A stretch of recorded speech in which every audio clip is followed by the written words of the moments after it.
शहर का सबसे पुराना सिनेमाघर था रूपम सिनेमा। उस थिएटर की एक अजीब और रहस्यमयी बात थी। वहां कभी भी रात का शो नहीं चलता था। रोहन, एक अमीर लड़का जिसे हॉरर फिल्में देखने का जुनून था, जब उसने देखा कि रूपम सिनेमा में एक बेहद डरावनी फिल्म लगी है, तो उसकी उत्सुकता और भी बढ़ गई। काफी कोशिशों के बाद रोहन उस थिएटर के मैनेजर को मनाकर रात का शो चलवाने में कामयाब हो गया। रात के 10 बजने वाले थे। रोहन और उसका दोस्त आदित्य बाइक से सिनेमा घर के सामने रुके। गेट के पास खड़ा चौकीदार उन्हें अजीब नजरों से घूरने लगा। चल आजा।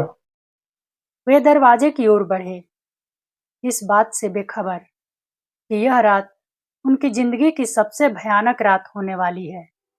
गलियारे की लाइटें झिलमिला रही थीं, पुरानी सीटों की कतारें और टूटी हुई छत के पंखे माहौल को और भी भारी बना रहे थे।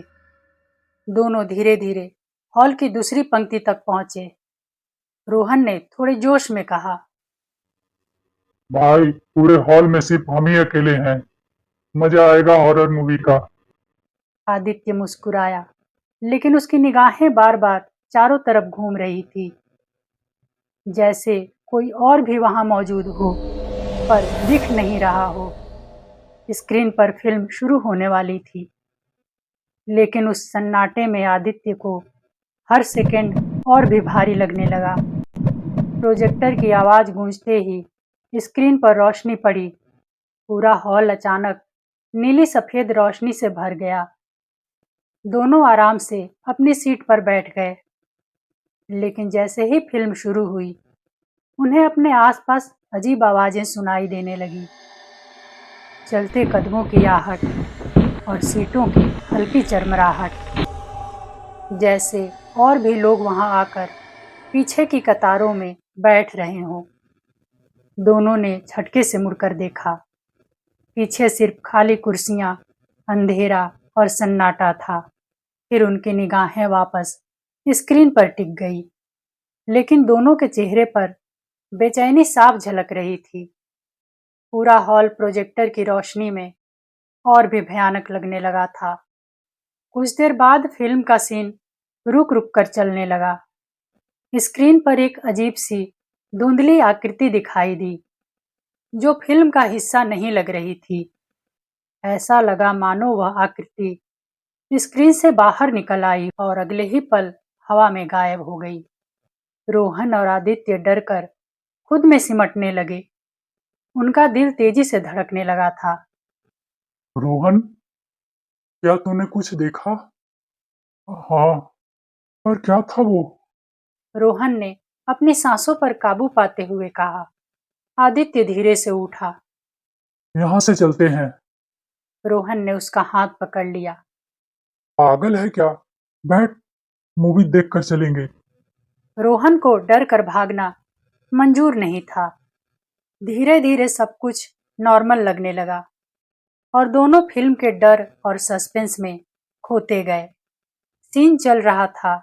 एक आत्मा का हाथ कब्र से बाहर निकलता है और पास खड़े आदमी के पैरों को पकड़ लेता है। और तभी रोहन ने अपने पैरों को जमा हुआ सा महसूस किया। उसने नीचे देखा तो उसके होश उड़ गए। सीट के नीचे से निकले हुए हाथों ने उसके पैरों को जकड़ रखा था और तभी मूवी अचानक बंद हो गई। पूरा हॉल अंधेरे में डूब गया। ये ऑपरेटर लाइट क्यों नहीं जला रहा? आदित्य की घबराई हुई आवाज गूंजी।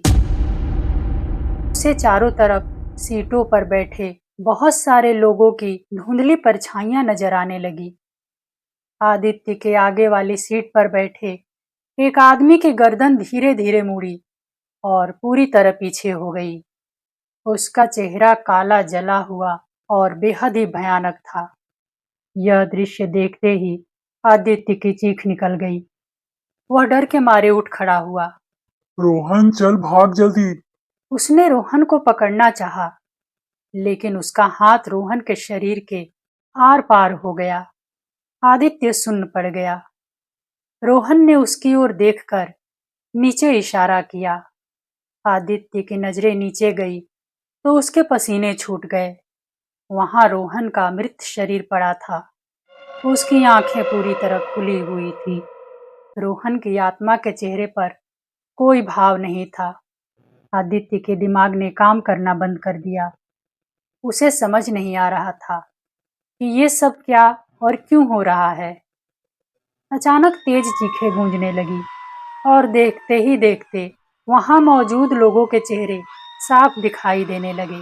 सबके चेहरे उसी आगे बैठे आदमी की तरह भयानक लग रहे थे। वे सब चीखते हुए आदित्य की ओर बढ़ने लगे। उसने घबराकर अपनी आंखें कसकर बंद कर ली और जोर जोर से मदद के लिए चिल्लाने लगा। वे सब लोग उस पर झुक गए। कोई उसका गला दबाने लगा तो कोई उसके हाथों को नोचने लगा। फिर से एक तेज चीख गूंजी और आदित्य की नींद खुल गई। उसने देखा वो चीख सामने चल रही मूवी से आ रही थी। सब कुछ नॉर्मल था। वो दिखने वाले सब लोग गायब थे। पास बैठा रोहन भी जाग चुका था। दोनों बौखलाए और घबराए हुए पसीने से तरबतर बस रोते जा रहे थे। तभी टेक ऑपरेटर आकर खड़ा हो गया। उसने दोनों को समझाकर शांत कराया कि उन्होंने कोई बुरा सपना देखा है। दोनों ने मान भी लिया, लेकिन जब वो घर पहुंचे तो उन्होंने देखा कि उनके हाथ और गले पर किसी के नोचने के निशान थे। रोहन से रहा नहीं गया। वो दूसरे दिन फिर से रूपम सिनेमा में वापस गया। सुबह के 5 बजने वाले थे।